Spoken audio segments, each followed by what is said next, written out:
Hi, thanks for watching. This is our recording for our normal audio podcast. So please go over to oncepodcast.com and make sure you subscribe there to get our full discussions, join the forums, a lot more happening over at oncepodcast.com. But thank you for watching this video. Please like, comment, share it with your friends. Let us know that you watched us here.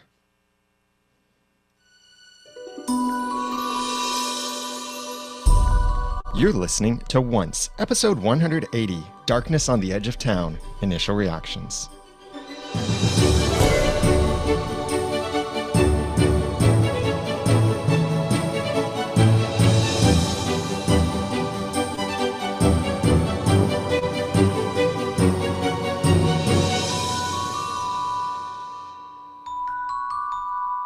Welcome back to another episode of Once, and welcome back to Once Upon a Time!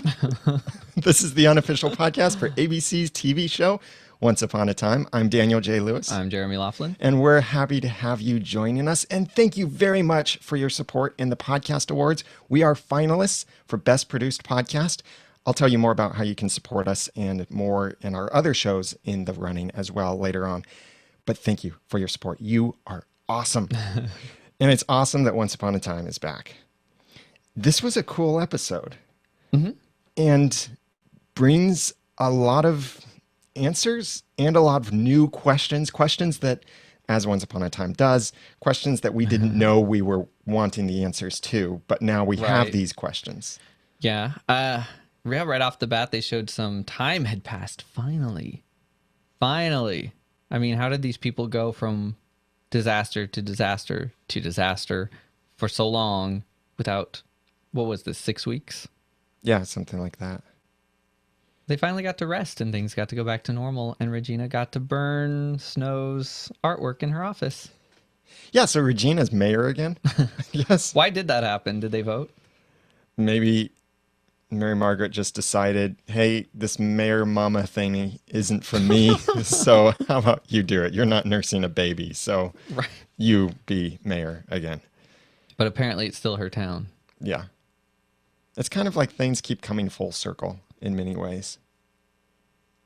Well, and something else that has been raised now, a question is, what happened between Snow White and Ursula? Yeah, and how much really could have happened? They're making it seem really sinister, but we saw apparently the one and only time that Snow actually got a black spot in her heart. So, I mean, yeah, take from that what you will. It can't have been too terrible. Right. But what does it mean? But it's something that it's enough that Snow isn't willing to just let it be known and then to say, yes, that was the old me. She wants it hidden. She wants it kept a secret so badly that she's threatened to rip out the villains' hearts if the secret is revealed. So it's not just yeah, we made a deal in the past. It's something much darker than that. And Charming apparently knows what it is now, which great husband-wife team there. You know each other's darkest secrets, and it's okay. So you took that as it had happened between specifically Snow and Ursula? Because I thought it was the Charmings versus those two in particular. Well, I thought Snow which limits with the Ursula time. primarily, but maybe Cruella involved a little bit too because they were both threatened. But I hadn't thought about it being the Charmings with the Queens of Darkness. Yeah, that's how I took it, but that really limits the time frame in which it could have happened. There are a lot of things in this that really limit the time frame. Stuff that I want to look at this more further. And that's why these are just our initial reactions. We're going to be a bit all over the place. Not everything we say will make sense. But one of the things that stood out oddly to me is that now we see that all this time Rumpel has been preparing a curse. And the timeline of this is seemingly before... Oh, wait. Maybe this does match timeline. We don't know when this is happening. The flashbacks, that is. We don't know when this is happening. Initially, I was thinking this is after Rumpel had Belle because this is after that whole deal thing went down and Belle followed the Dalmatian. But then I realized, no, this is after. Sorry, this is before that, Huh. I guess it could be. because this seemed to be the first time that they all worked together and all met together. That's true. It felt that way. So in that case, this could realistically be 10, 15, 20 years before the curse. This would be before Maleficent had it. Right. Yeah, and she had the exact same staff, but just not the curse ball in Oh, it. good But we point. did see the curse ball, the ball, the glass ball with the curse in it. That is. Oh, okay. I gotcha. So Curse I'm ball. wondering, how does Maleficent end up with the curse? Probably some part of this deal goes badly. I don't know from there, but I think it now makes a little bit more sense to me, but we'll figure this out more in our full discussions coming up, which, by the way, time shift from 8 p.m. Eastern now to 7 p.m. Eastern over at oncepodcast.com/live on Wednesdays. I I want to see more about the Dark Curse. Or, well, let me back up and put it this way. I'm really excited that we got to see more about the Dark Curse again, because that goes back to the roots of how this show started. Right. And getting to see a little bit more, getting a little bit more of an answer to how Rumple got the curse. Like, is this curse that they picked up what told him you need a true love potion, you needed this, you needed that, and all of that stuff? And so that's when he started assembling all of these things together, depending on where this fits in the timeline. I can't see Rumple putting together all of these ingredients without having the Dark Curse in his possession. Right. Do you think the sorcerer is the one who wrote the curse? Now that's a really good question. Sorcerer versus author. So I was wrong. Yes, I have to say that. And here they reveal to us that yes, they were leading us to think, and they did tell us the sorcerer is the author. But then no, those are two very different people. So the sorcerer seemed to be someone dark and evil sense, and someone that Blue Fairy almost seemed afraid of. Yeah, I would agree with that. And then the author is someone completely different that no one has seen or heard from in years. But the sorcerer has some interest in the author because the sorcerer is collecting the author's books. Do you think Blue is the sorcerer? No. I now have to give up that idea that Blue is one of the authors of the book, because Yeah. if she was, she would have said right then, oh, well, me and my team of fairies wrote the book just before the curse happened. You know, just like that podcaster, Daniel J. Lewis, has been theorizing for years. No. I'm going to say it again. So they released the fairies from the hat and you've got a bunch of nuns and it's just funny. It's just a bunch of nuns and I don't know why they're still nuns, but it's okay. They are both. That's fine.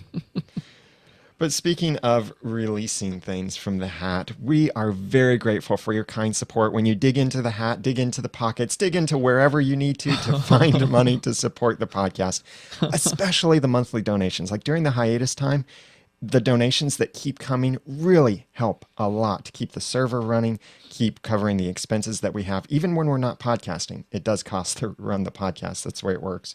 But we really appreciate the support. So specifically, thank you to David Newland, Steve Johnson, Lisa Slack, Tappin Bird, Laura Silva, DJ Firewolf, Marianne Lavati, Jessica Olson, and our 12 Patreon backers. Thank you, thank you, thank you, thank you, thank you, thank you for your support. We could not do this. Some of those were you. from me. Yes, a few of them. Like every prime number, one. Sure. Hey, one other way that you could support us, besides financially, which we do really appreciate, if you want to do that, go over to oncepodcast.com/sponsor. There are several options there, like to just purchase stuff through our affiliate links, to support us automatically on a monthly basis, on a per episode basis, or just on a one-time basis. Whatever method works for you, we appreciate every little bit. But another way that specifically you can support us right now is voting in the podcast awards. Right now, as we're recording this, the finalists are being announced. And Once Podcast is a finalist in the category for Best Produced Podcast. That says big things about our producer, John Buchanan. Thank you very much, John. You're awesome. And we would love to have your support there. And the way that the voting works is that once the voting opens, you need to vote every single day. And that's how a little show can sometimes beat a big popular show. That's how I won the award for the Audacity to Podcast once in the past. I beat more popular shows because my audience was more engaged and awesomer than the audience of the bigger shows. So you are awesome.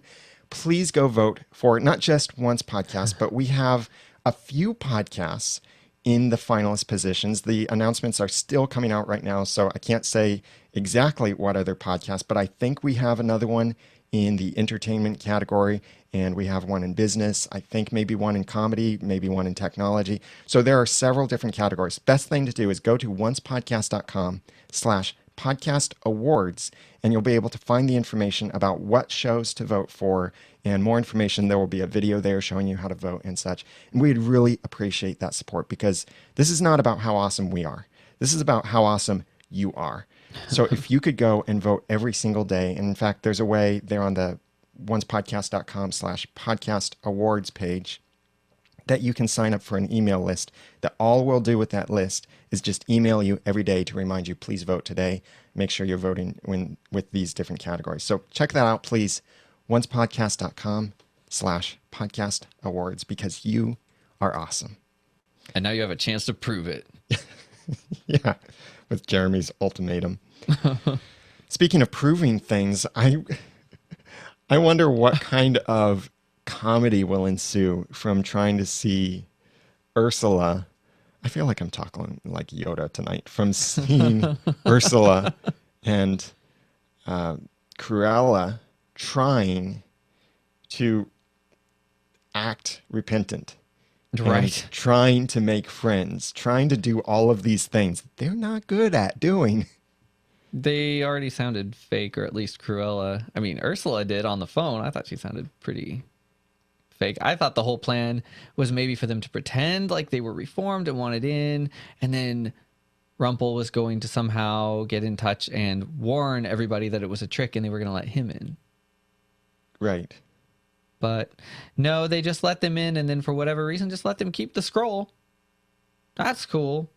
Why didn't Regina, before they rode away, just say, hey, scroll? May I have the keys back, please? Right. May I have the keys to the city? She gave him the keys to the city. Nice. It's a nice mayor thing to do, not really. Chernabog, or Chernabog, I can't say it correctly, but that's from Fantasia. And Yeah. so is Bald Mountain. And so we're going to do some other research to find out other Fantasia things that have been tied in with this. And we'd love your feedback too. I'll tell you more later how you can send us your feedback for the full discussion. But it's neat to see them pulling in more from Fantasia. Even though Fantasia isn't what we think of as a traditional Disney movie. Well, I mean, yes, it's one of the great classics. It's not a fairy tale. Right. Or a nursery rhyme. It's not the one that kids are like, oh, mommy, can I watch Fantasia again?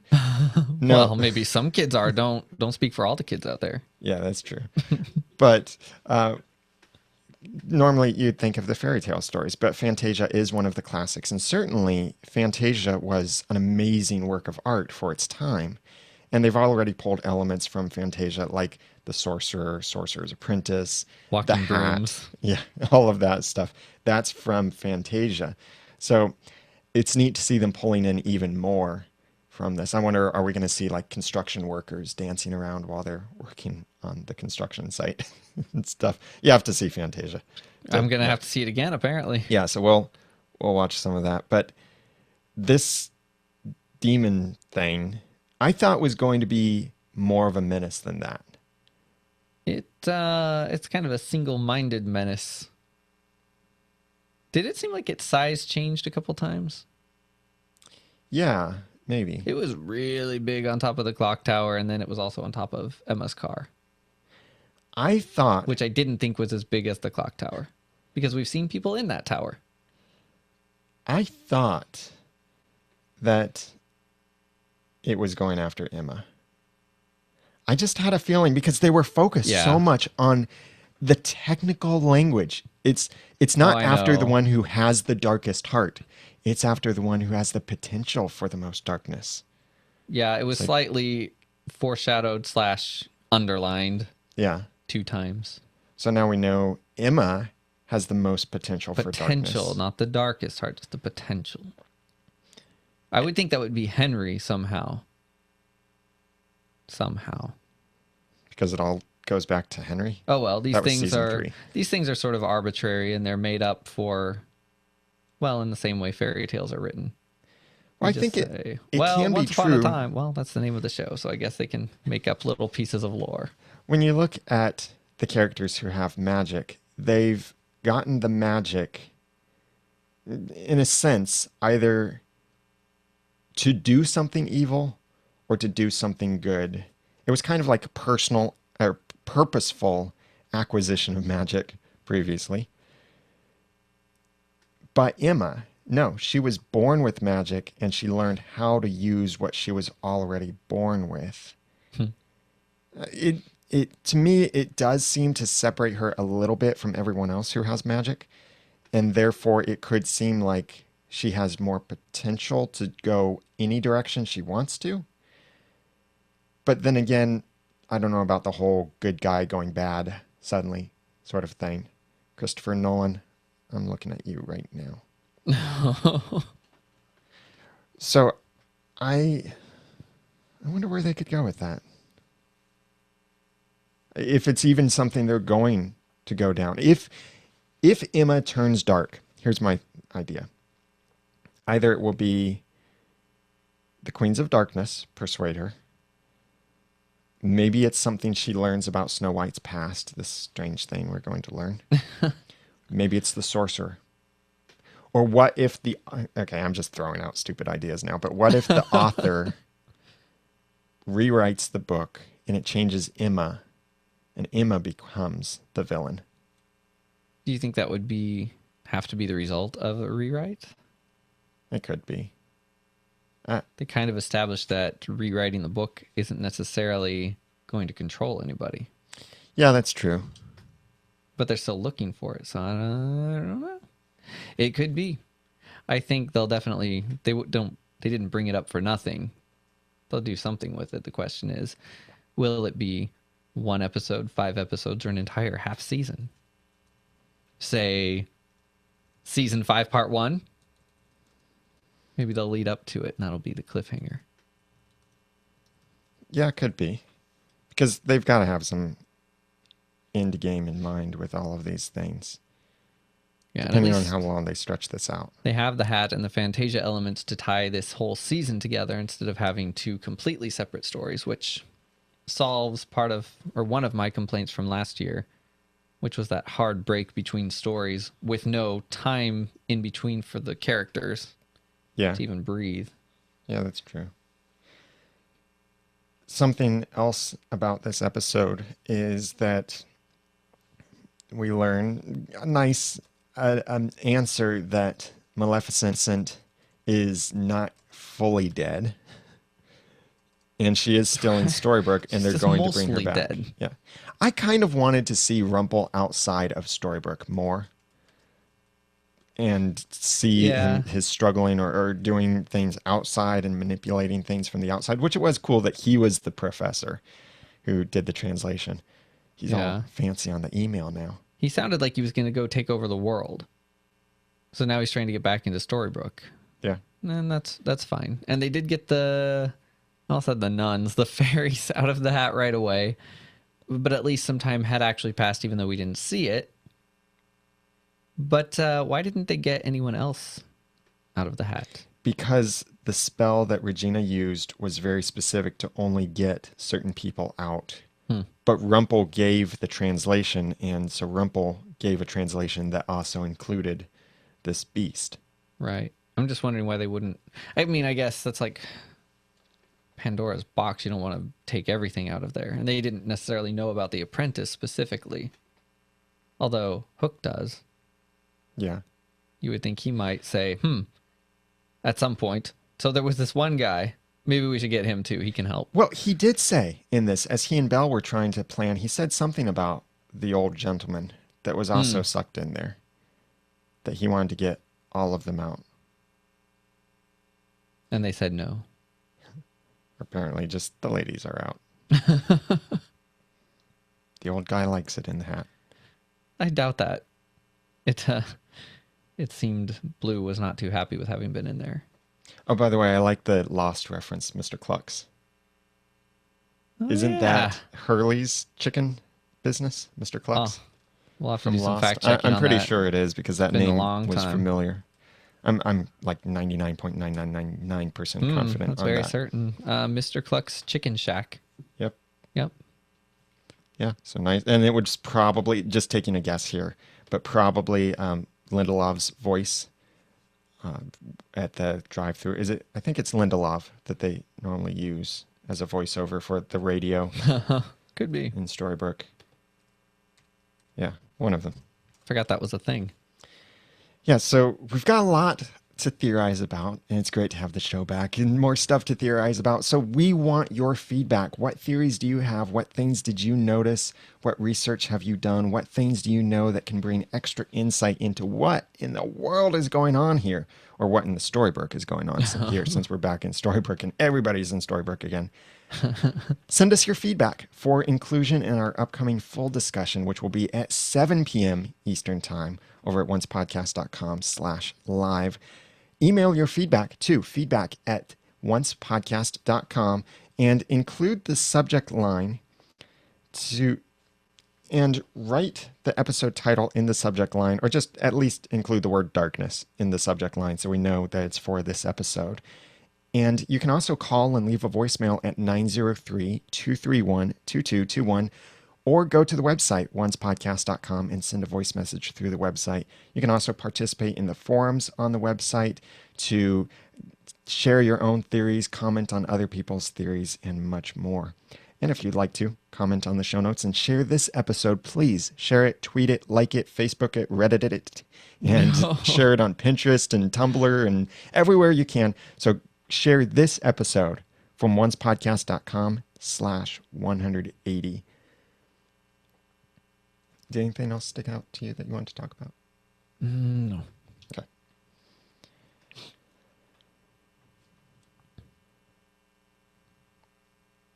We'll be back for our... No, let me just say this. Please remember to vote for us in the podcast awards because you are awesome at oncepodcast.com/podcast awards, and connect with us on social networks. You can follow us on Twitter at oncepodcast, and I'm Daniel J. Lewis on Twitter at the Ramen Noodle. I'm Jeremy Laughlin on Twitter at Phlegon. That's PHLEGON. And until next time, have a cluckety-cluck-cluck day. And thanks for listening.